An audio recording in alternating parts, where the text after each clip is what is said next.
Hello, I'm Dr Louise Newson. I'm a GP and menopause specialist, and I'm also the founder of the Newson Health Menopause and Wellbeing Centre here in Stratford-upon-Avon. I'm also the founder of the free Balance app. Each week on my podcast, join me and my special guests where we discuss all things perimenopause and menopause. We talk about the latest research, bust myths on menopause symptoms and treatments, and often share moving and always inspirational personal stories. This podcast is brought to you by the Newson Health Group, which has clinics across the UK dedicated to providing individualised perimenopause and menopause care for all women.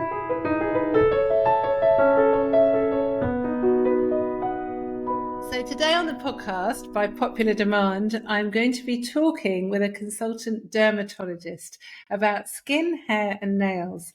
So I've got with me, in front of me, Claudia DeGiovanni, who is a consultant dermatologist in Brighton. And she also, by coincidence, knows Dr Saj Rajpal, the dermatologist who has been on this podcast before and written some articles with us, and also Dr Sarah Glynn, who is an academic with us, who's also a menopause specialist, who's also been on my podcast and written with us. So life is connections, and I love it when we can join the dots. And so Claudia wrote a great paper recently about skin changes during menopause, but also perimenopause. So I'm going to have her here to quiz her and get as much information as possible to share. So thanks, Claudia, for coming today.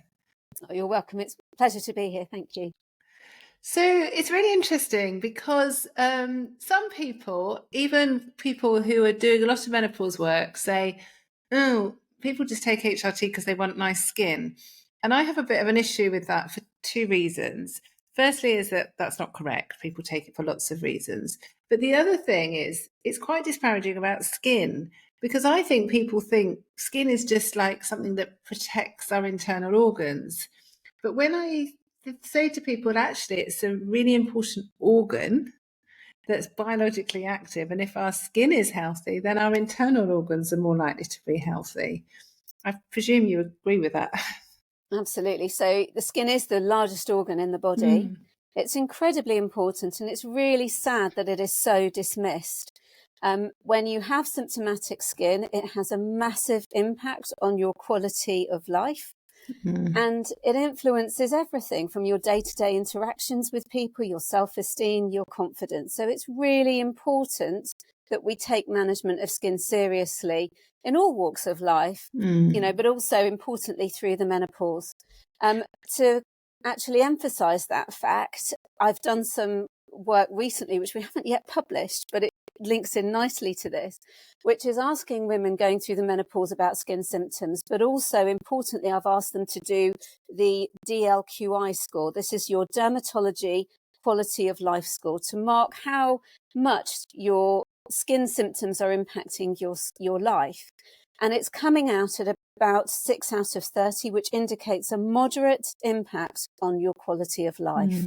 And this was a wide range of women. Some of them had DLQI scores up to 17, 18, which is a severe impact on quality of life.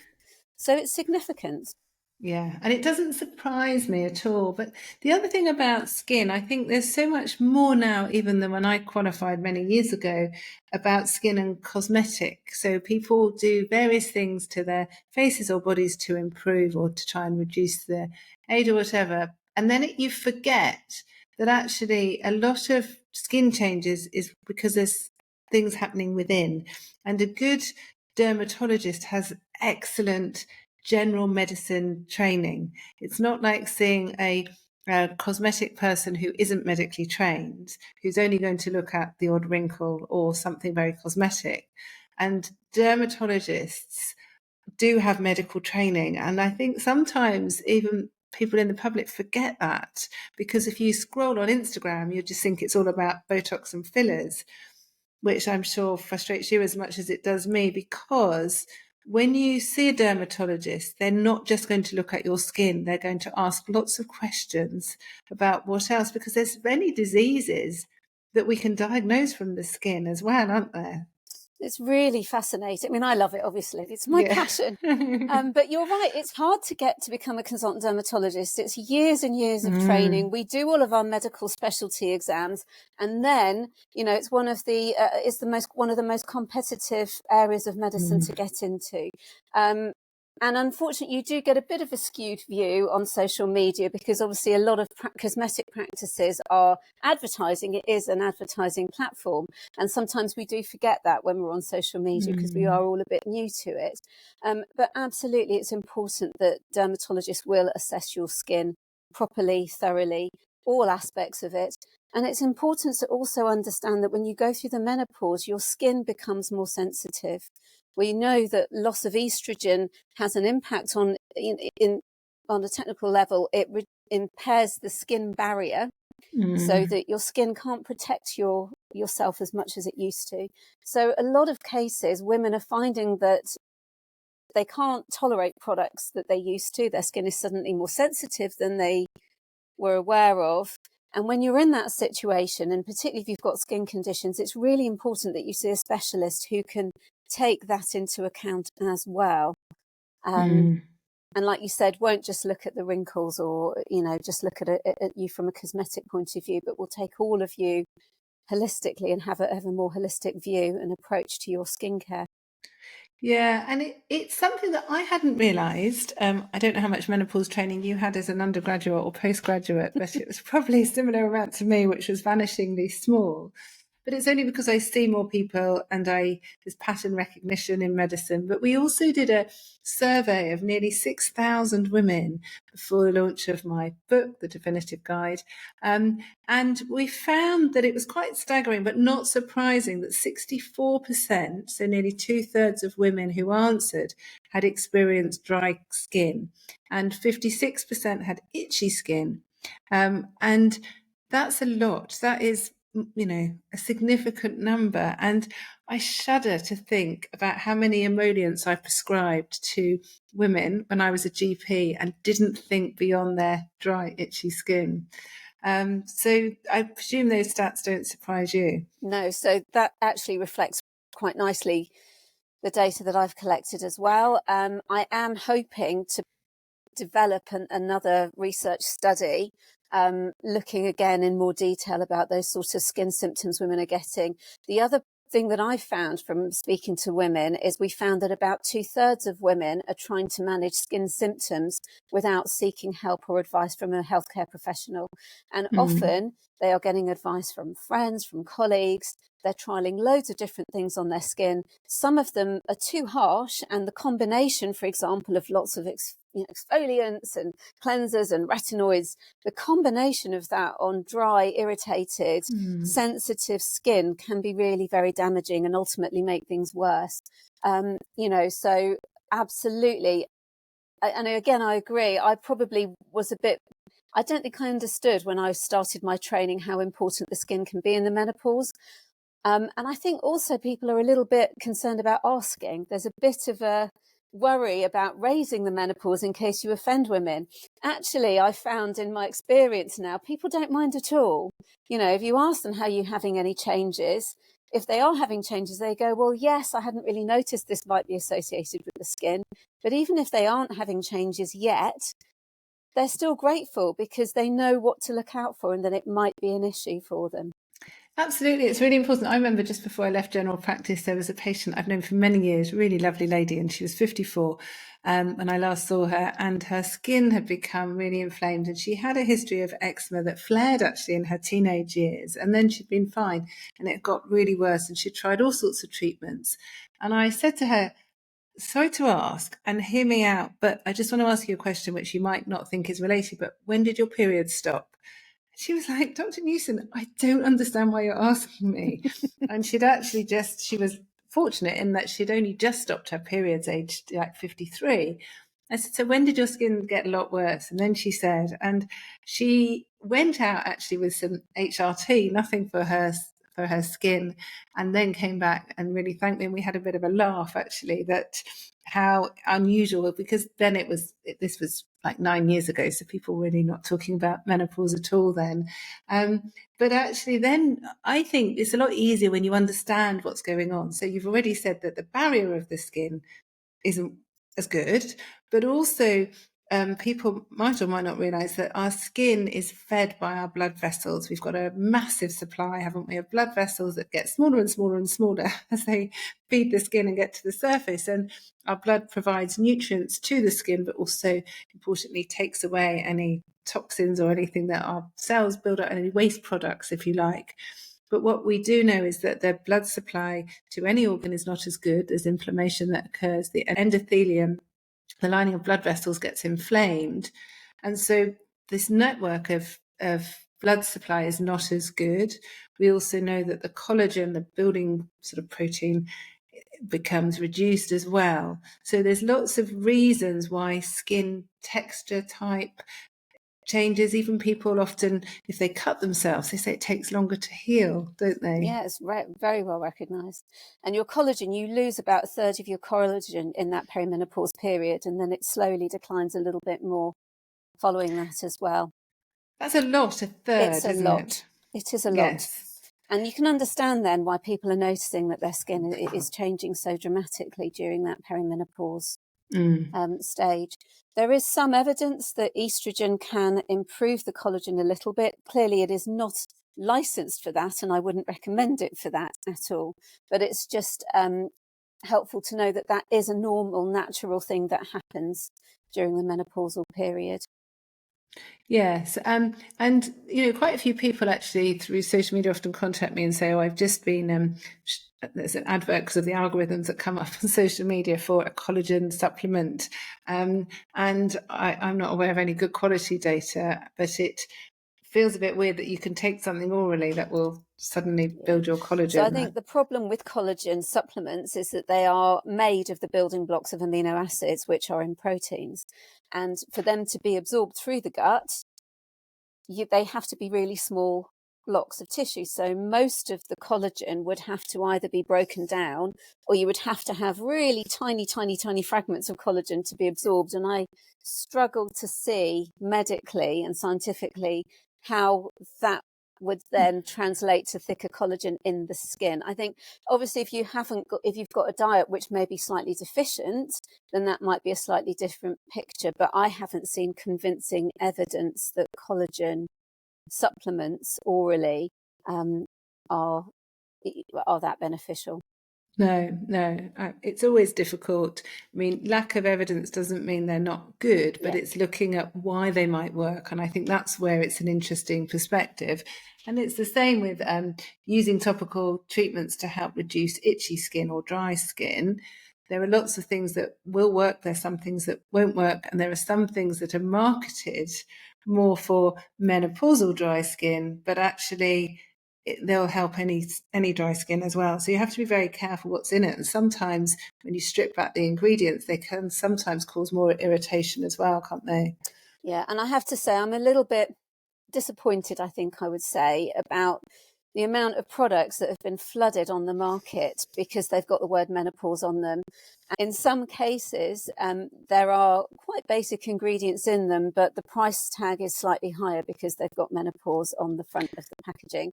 So I'm afraid it does involve a little bit of research, looking into the kind of products which are beneficial and good and moisturizing for the skin. And you do have to look at the back of the packet and see exactly what's going on. That ingredient list is far more important than necessarily the advertising on the front. And you were quite right that actually products that are good for eczema skin, can equally be good for menopausal skin. It doesn't have to have menopause on it for it to be good for your skin.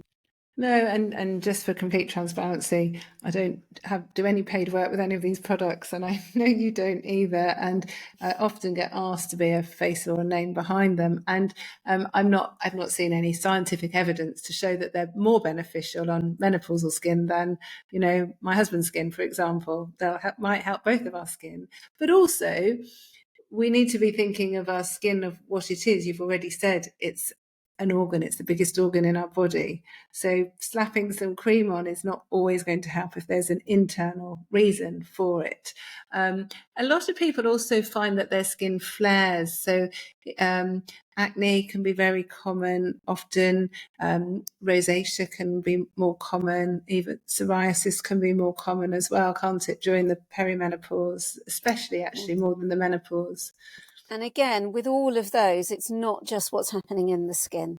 We're now then moving down into that systemic element.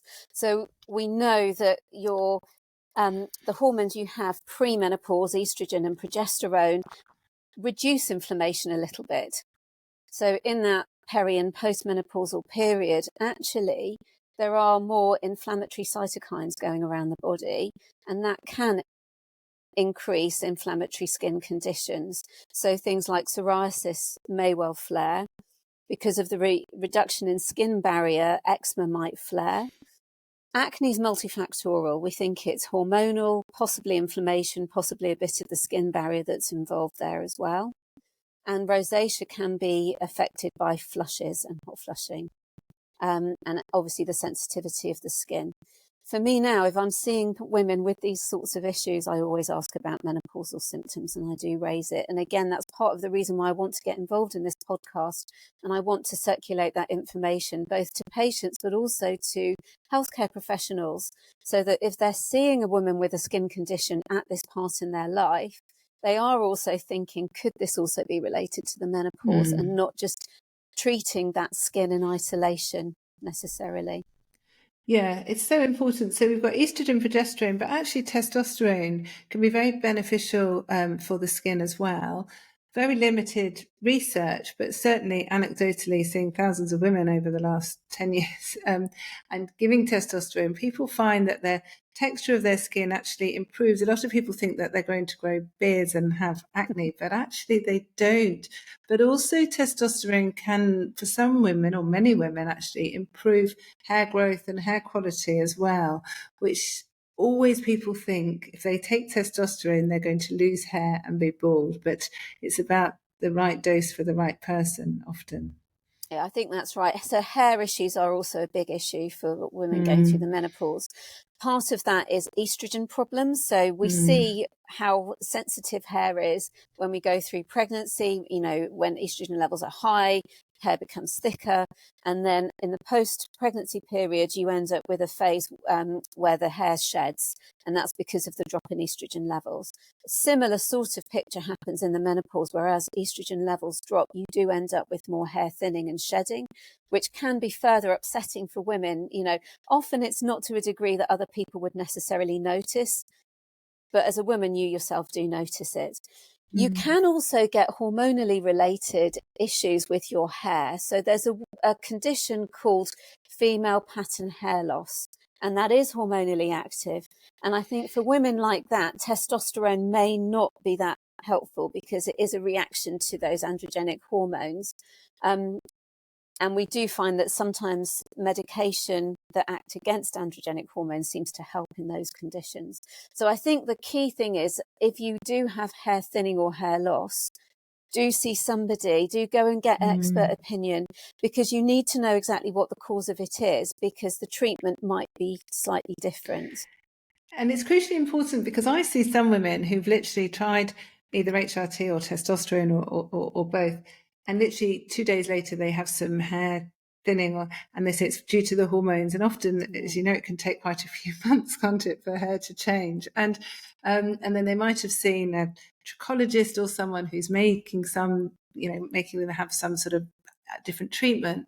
But actually, I really think it's very important to have a proper diagnosis, because it can change your treatment and pathway, and you don't want to be blaming something and then find that maybe you've got iron deficiency, or maybe there's some inherited condition or something else, because often with hair changes you want to get on sooner rather than later as well, don't you, if you need some treatment. I completely agree. And many hair things do improve If you've got, say, telogen effluvium is when you get hair loss related to stress, or, if you've got low iron levels, or, thyroid problems, and they will regrow, the hair will regrow with those. But if, say, you have got a scarring condition, you really do want that diagnosed as early as possible so that you don't end up with that progressing. The key is seek help. If you're worried, Yes. do get an opinion. And, doctors do want to help. Yes, people are busy, but you do matter and you are important, and we want you to be better. Yeah, and I think, like you were saying, it's sad in your survey showing that so many people are not going for help, because I think there is this thing, it's only the skin. Yeah. It's not my liver or my heart. But actually, it is still a really important organ. And often, if it's due to a systemic condition, or like menopause is a multi-organ disorder, really. If you've got increased inflammation in your skin, you've got increased inflammation throughout your body as well. And that's where looking at the whole person, as dermatologists do with that massive training behind them, is crucially important. And so the importance can't be ignored. The other thing about skin that I find really interesting is looking at venous ulcers. So we know that ulcers in legs are a lot more common in older women. And when I was a GP, we had a district nurse that literally went round most days, and her job was to do different dressings for women with these venous ulcers, which can really affect them in so many ways and their quality of life. But we know that actually they're less common in women who take hormones.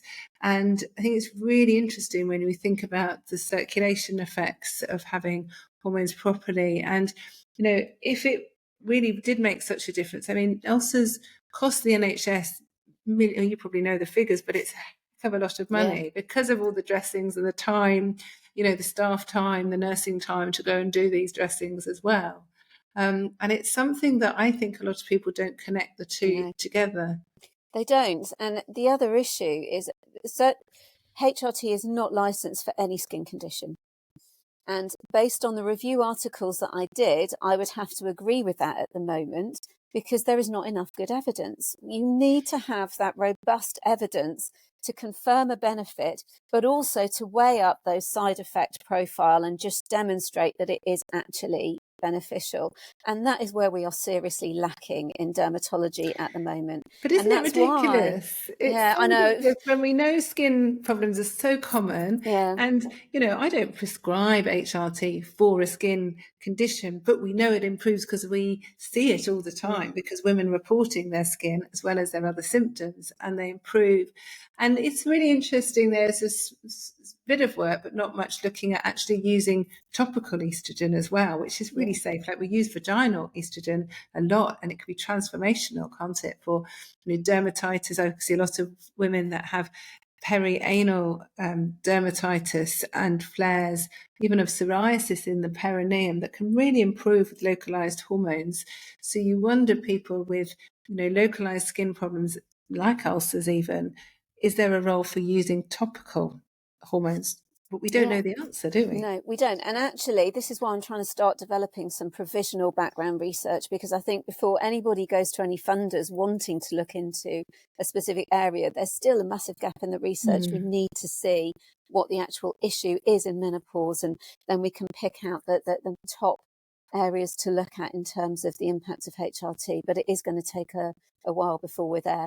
Interesting in terms of topical versus systemic HRT, because with leg ulcers, for example, it may be that systemic, because it may be tied in with the cardiovascular impact of menopause, which then is a more systemic issue. So yes, it would be great to do a study, have a look and see whether topical works, but that may be one of those indications where actually systemic HRT might be more beneficial. Yeah, we don't know at this point, unfortunately. There's a lot we don't know, and we really need to move the agenda forward. So also the other thing, we've spoken about skin and hair, but also nails. So whenever I put out if people want to ask any questions, it's a lot about nails. And it's interesting, lots of people actually talk about the nail ridges. So they talk about their nails becoming easier to break, they don't grow as well, they're weaker, but often they have ridges. And in my clinical experience, that can improve with the hormones, but especially testosterone actually can make a big difference to those nail ridges. So I just wondered if you can explain why our nails might change with our menopause. Okay, so nails are very, very sensitive areas of the body, even though you don't necessarily think about it.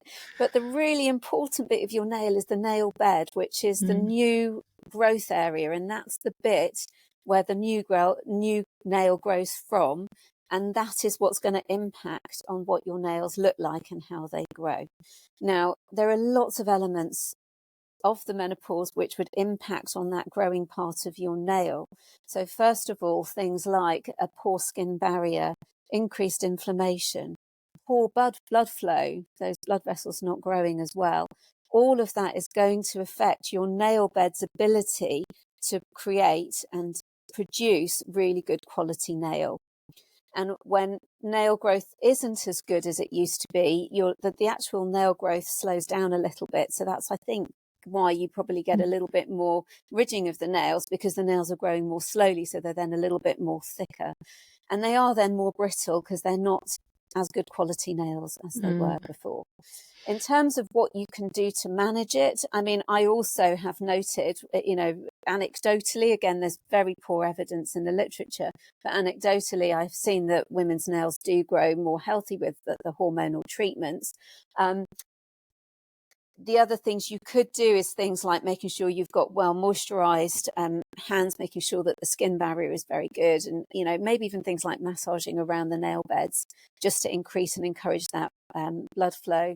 Wearing warm gloves and things as well, so in the colder weather, making sure you're really protecting your hands from the cold weather. Those are sort of more simple conservative measures that you could try and adopt to help. Because it's interesting, because I think lots of people think that, well, even our hair, but especially our nails, they're just protection. They're not actually growing, living, that need looking after.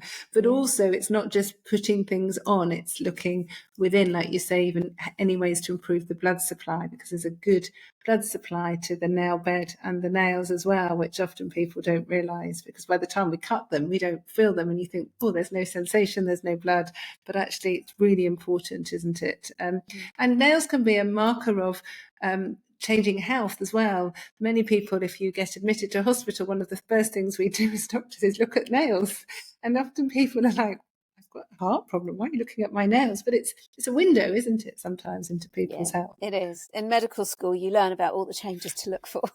I know. And it is absolutely, for some reason, it is the first thing that we've been taught to look at. But yes, things like iron deficiency can show up in nails with white spots. Onycholysis, you can get lifting of the nails as well. So it is one of the windows into the systemic, into the systemic world.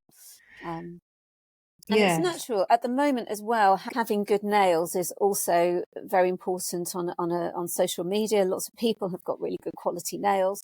So again, if you are feeling that your nails aren't growing in the way that you're used to, then that is also going to impact on your self-esteem as well. So it's not surprising there are lots of questions about it.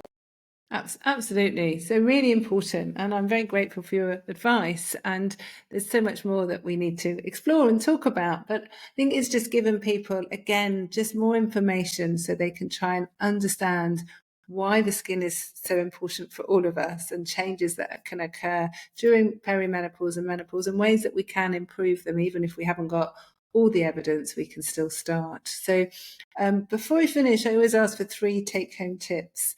So 3 things that you think would be really easy, cheap, not going to say evidence-based because we don't have evidence for everything, for women who are really plagued with dry, itchy skin. What are 3 things that most of us could just go and do easily? Okay, I think the first thing, and this really has to be important, is that if you have got significant skin problems, if it's affecting your quality of life, seek help, see your GP, see a dermatologist, get a diagnosis and find some accurate treatments, because we will take you seriously. We do want you to get better. And it's important you have the right diagnosis and then the right management and treatment for it. I think the second thing that everybody can do is look at your skincare routine and your regime. Your skin is changing. It's becoming more dry. It's becoming more sensitive.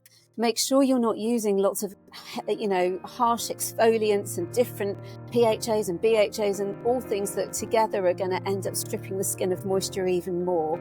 And make sure you're using a really good sunblock. We didn't talk about sunblock, but I do recommend that for all my ladies. High UVA, high UVB, and get that into your routine regularly. And then the final thing has to be what I said before about, what's on the back of the packet is far more important than the advertising on the front. Look for good quality ingredients, ceramides, hyaluronic acids. Those are really good moisturizing ingredients, which are really helpful to look for.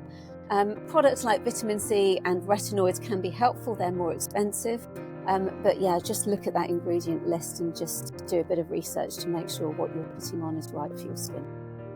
Great advice. Thank you so much for your time. I've really enjoyed it. Thanks, Claudia. You're welcome. I've enjoyed it too. Thank you.